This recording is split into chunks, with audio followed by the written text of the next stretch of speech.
Hello, dear students. I hope you are doing so well right now, and I hope you are safe and sound. Welcome to a new video about Hamlet. Last time we started talking about this play, and we said that it's a very important and famous play written by English playwright William Shakespeare, and we discussed and explained the very first part of this play. Let me remind you of what we have said last time. So, this play starts with the death of King Hamlet. His brother Claudius marries his dead brother's wife, Gertrude, and he becomes the new king of Denmark. The king and queen notice that Hamlet wears black all the time and still feels sad for his father's death.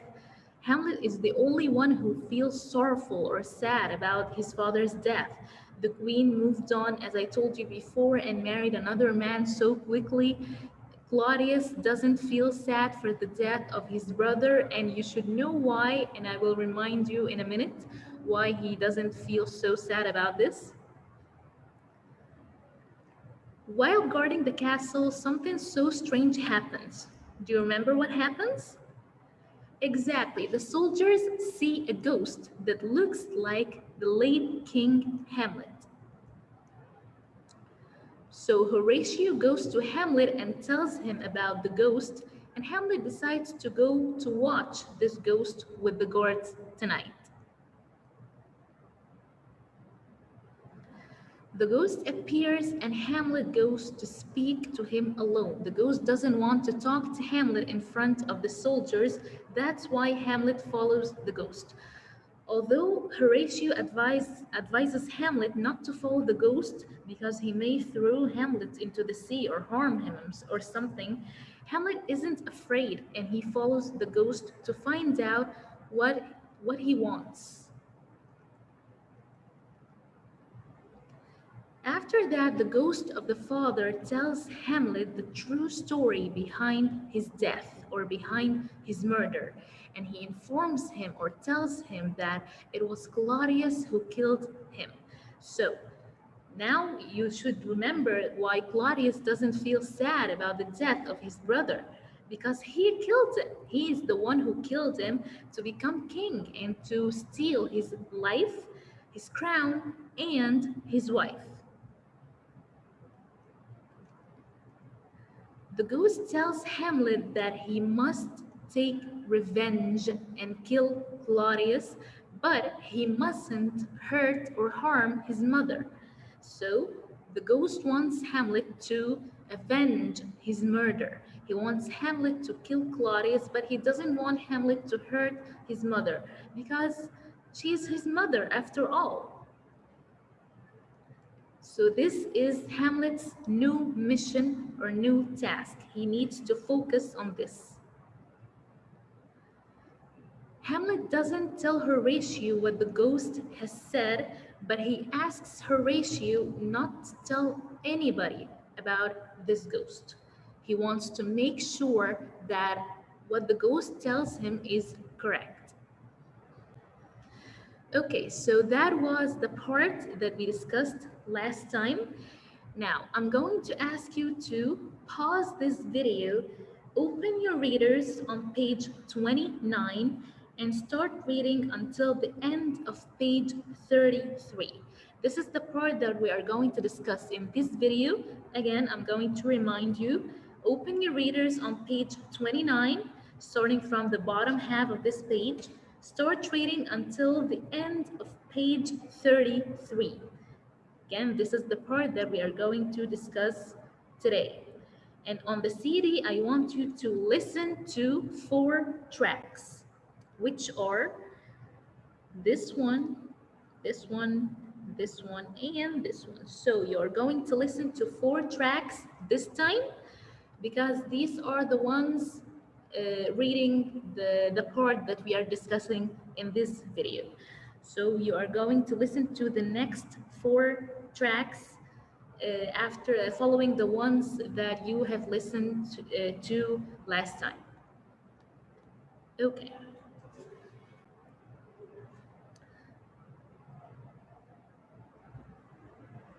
So now I assume that you have listened and read the parts and the tracks that I told you to listen to and read. Now let's move on to discussing or summarizing the events of this part. Okay, as I told you, the last part ended with Hamlet telling Horatio not to tell anyone about the ghost. He wants to keep it a secret because he wants to make sure of what the ghost is telling him. He wants to prove his point. Okay. Now, Hamlet decides to pretend to be mad. Everybody begins to believe that he is actually mad. Is he actually mad? No, he isn't. But why is he doing this? Thank you. He is doing this to know the truth, to find out the truth. He doesn't want to take any step or do anything before making sure of this story the ghost is telling him. After acting or pretending to be so mad, Claudius sends Hamlet's friends Rosencrantz and Guildenstern to Hamlet to find out what the problem with him was. So Claudius sends Hamlet's friends to him to spy on him. He wants to find out what Hamlet is up to. He is not really assured. He wants to make sure that Hamlet is doing okay and nothing is wrong with him.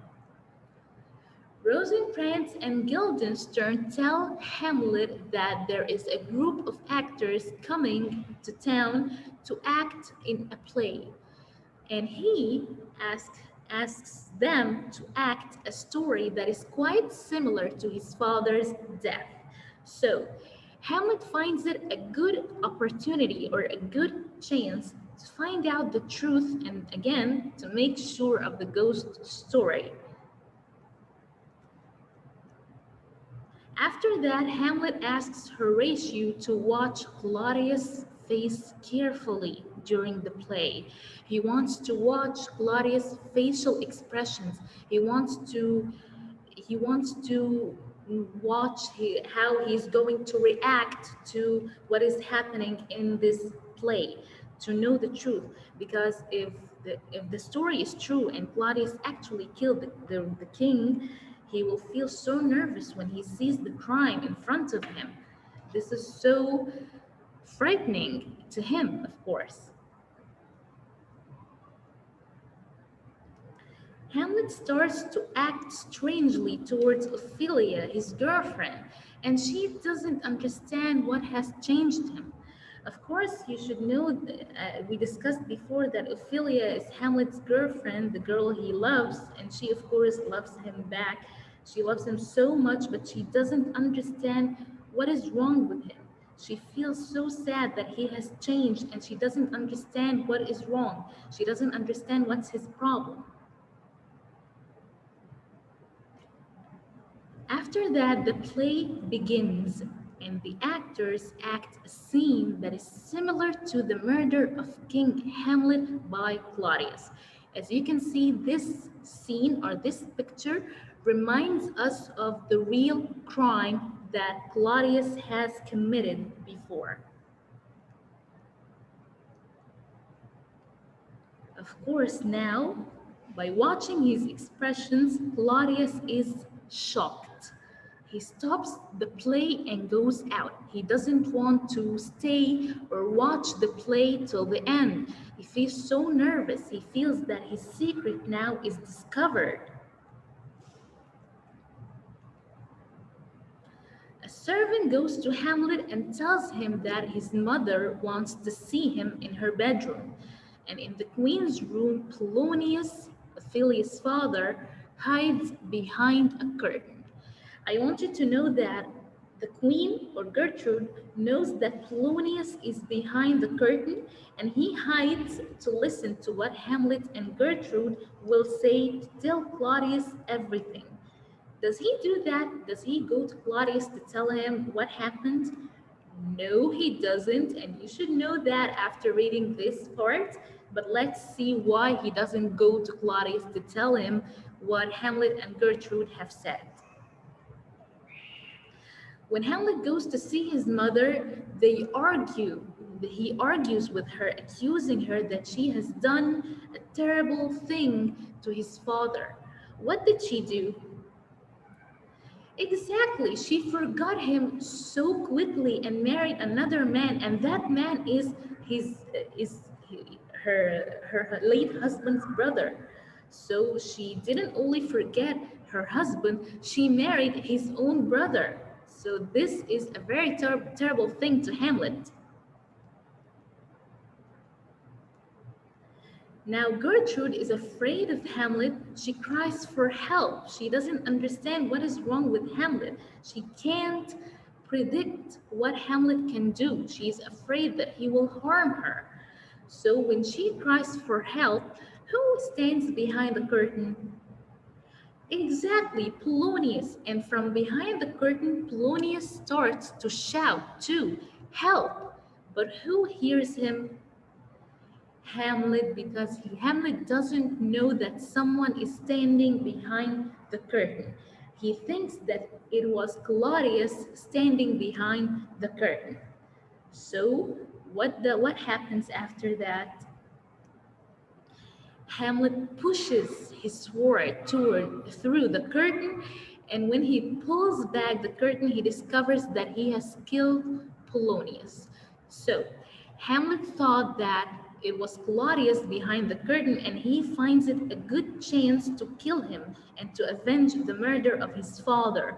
But to his surprise, when he pulls back the curtain, he discovers that he has killed Polonius, a man that has nothing to do with the crime, the real crime of the murder of late King Hamlet.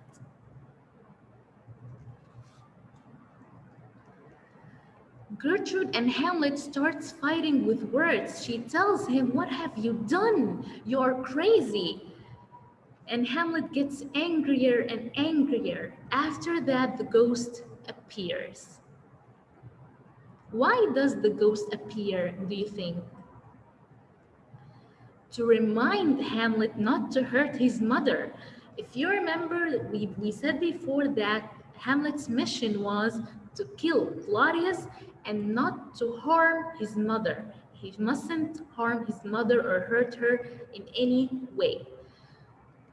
So the ghost comes to Hamlet to remind him to focus on his main mission, which is killing Claudius. And when Hamlet talks to the ghost, of course, Gertrude doesn't see this ghost. She thinks that Hamlet is mad because he is talking and addressing the air. He's looking at something in the air. He's talking to the air, not to somebody. So she thinks that Hamlet goes mad. After that, Hamlet tells her that he is not mad and that his brother's ghost is here. He begs her not to go back to Claudius, but she tells him that he has broken her heart and leaves. She doesn't believe that the ghost of her late husband is in the room with them because she can't see it. She can't see this ghost. That's why she doesn't believe what Hamlet is telling her.